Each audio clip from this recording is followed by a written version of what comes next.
वहीं एफआईआईज और डीआईआईज के आंकड़ों की बात करें तो एफआईआईज ने फिर एक बार मंगलवार के सत्र में भारतीय बाजारों में बिकवाली की। करीब 3,600 करोड़ की बिकवाली दिखी थी। वहीं डोमेस्टिक इंस्टीट्यूशनल इन्वेस्टर्स ने करीब 3,000 करोड़ की खरीदारी की। याद रखिए, सोमवार को एक बड़ा फिगर आया था 6,500 करोड़ की बिकवाली, तो उसके बाद थोड़ा सा क्वांटम कम होता हुआ नजर आया। फिर भी एफआईआईज की बिकवाली का दौर अभी भी कंटिन्यू होता हुआ ही नजर आ रहा है। इंडेक्स फ्यूचर्स में 107 करोड़ की खरीदारी, इंडेक्स ऑप्शंस में 3,300 करोड़ की बिकवाली दिखी।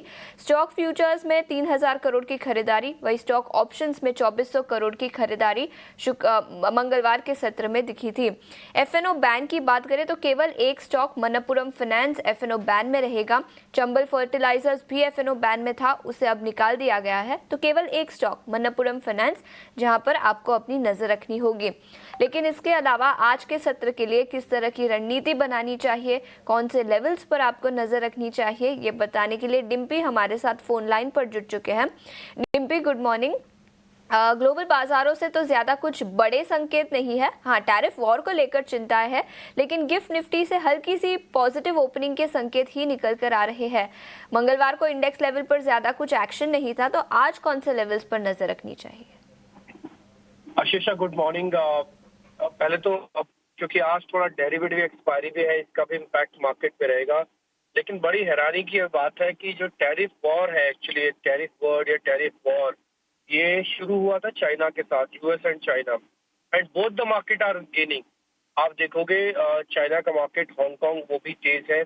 इनफैक्ट यूएस का मार्केट भी खराब नहीं चल रहा है। डोनाल्ड ट्रंप के शपथ होने के बाद करीब करीब 1 महीने से ज्यादा समय बीत चुका है, लेकिन उस मार्केट के अंदर भी किसी तरह के मेजर क्रैक नहीं आए हैं, जिसका कोई लेना देना नहीं था इस टैरिफ से, जो कि वर्ल्ड मार्केट में भी सबसे छोटे पाई रखता है अपने पास, दैट इज कॉल्ड इंडिया, और उसके पास सबसे बड़ा कट है।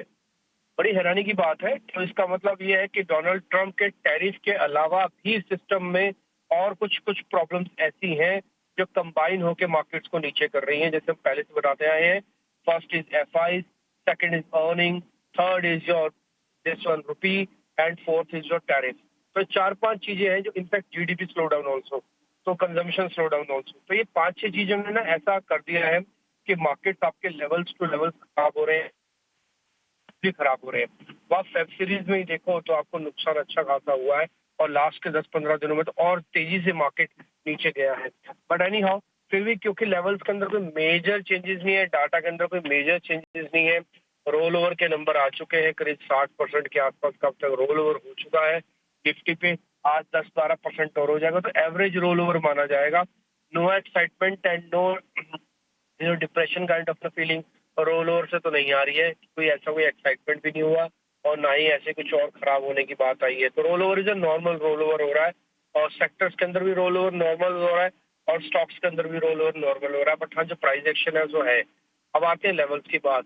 22,500 पहला सपोर्ट एरिया, आप लास्ट टाइम भी बचा लिया, सिर्फ 5 पॉइंट एक टूटे या 5-6 पॉइंट, और अभी भी 22,500 आपके लिए इंपॉर्टेंट सपोर्ट एरिया रहेगा। रेजिस्टेंस क्या है? रेजिस्टेंस पहले 22,800 का हुआ करता था, अब वो 22,700 पे ही शिफ्ट हो गया है, क्योंकि 22,700 की कॉल के अंदर जबरदस्त राइटिंग हुई है, और सबसे ज्यादा ओपन इंटरेस्ट इसी कॉल में खड़ा था। 22,800 में इससे 50,000 कॉन्ट्रैक्ट कम खड़े थे। कहने का मेरा मतलब है कि 22,700 भी अब आप धीरे धीरे करके एक टफ रेजिस्टेंस में तब्दील हो गए। तो 700 और 800 आपकी 2 रेजिस्टेंस हो गए, प्लस 22,500 आपका एक सपोर्ट हो गया। करना कुछ नहीं है, वो पुराने 3 स्टांस जो हम आपको बताते आए हैं, उसी स्टांस पे आपको काम करना है। आते हैं बैंक निफ्टी पर। 49,000 वापस अचीव करना होगा मार्केट्स को, अगर थोड़ा भी ठीक होना है तो 49,000 और 49,200 आपका एक रेजिस्टेंस एरिया है, क्योंकि आप 48,500 के आसपास है, यही आपका एक सपोर्ट एरिया बनेगा, और 200 पॉइंट टूटने पर वापस एक सपोर्ट, माइनर सपोर्ट मिल जाएगा। तो फिलहाल नो एक्साइटमेंट, नथिंग, कुछ भी बताने के लिए अच्छा नहीं है। हाँ, सिर्फ डेरिवेटिव आ रही है, तो जो रोल ओवर के नंबर पेंडिंग रहेंगे, करीब 10% और आएंगे, 10 से 12%, वो अपना थोड़ा बहुत असर दिखाएंगे, उसको दिखाएंगे, यानी कि रेंज में चर्निंग होगी। इसके अलावा कुछ होने का, ब्रेकआउट या ब्रेकडाउन होने के ऐसे में कुछ कोई चांसेस नहीं लग रहे। ठीक है, तो ये कुछ लेवल्स जहां पर आपको नजर रखनी चाहिए और रणनीति, इस पर विस्तार में 8 बजे के शो में फिर से एक बार चर्चा करेंगे। डिम्पी, शुक्रिया पूरी डिटेल्स के साथ हमारे साथ जुड़ने के लिए। लेकिन बाजार पर विस्तार में चर्चा करने के लिए अब हमारे साथ आदित्य अग्रवाल भी जुड़ चुके हैं। आदित्य, गुड मॉर्निंग, शुक्रिया ET Now स्वदेश पर जुड़ने के लिए। आपने अभी अभी डिम्पी को सुना होगा, लेकिन आप बताएं, मंगलवार की सुस्ती के बाद आज आप किस तरह की रणनीति बनाएंगे? गुड मॉर्निंग आशीषा, शो पे बुलाने के लिए शुक्रिया। बिल्कुल, मैं डिम्पी जी को सुन रहा था और बहुत ही सटीक उन्होंने एक विश्लेषण बनाया और उन्होंने एनालिसिस करके बताई। मार्केट एक छोटे से रेंज के अंदर ट्रेड कर रहा है। खाली एक इंटरेस्टिंग बात यह है कि अगर मैं निफ्टी की बात कर लूँ तो ये एक फॉलिंग वेज में ऑसिलेट कर रहा है और फिलहाल अगर हम देखें तो लास्ट के 2 दिन जो सपोर्ट लिया है वो lower end of the ways पे लिया है। तो सपोर्ट कहीं ना कहीं अभी भी 22,500 पे इंटैक्ट है और अगर 22,500 का सपोर्ट टूटता है तो फिर एक मेजर सेल ऑफ हमें मार्केट में देखने मिल सकता है, जो कि 300-400 पॉइंट का और गिरावट हमें फिर देखने मिलेगा। अगर हम SGX निफ्टी देख ले तो थोड़ा बहुत फ्लैटिश ओपनिंग की तरफ इशारा कर रहा है।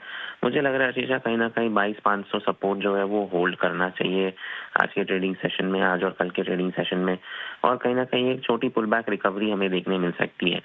ऊपर की तरफ अगेन 22,700 एक मेजर रेजिस्टेंस की तरह बैक करेगा और जब तक कि 22,700 के ऊपर मार्केट नहीं निकलता है 23,000 तक के लेवल्स को टेस्ट नहीं कर पाएगा। तो 22,700 22,500 का एक जो रेंज है वो इंटैक्ट है मार्केट में। कहीं ना कहीं मुझे ऐसा भी लग रहा है कि 22,500 के सपोर्ट को होल्ड करके मार्केट एक शॉर्ट कवरिंग रैली दिखाए।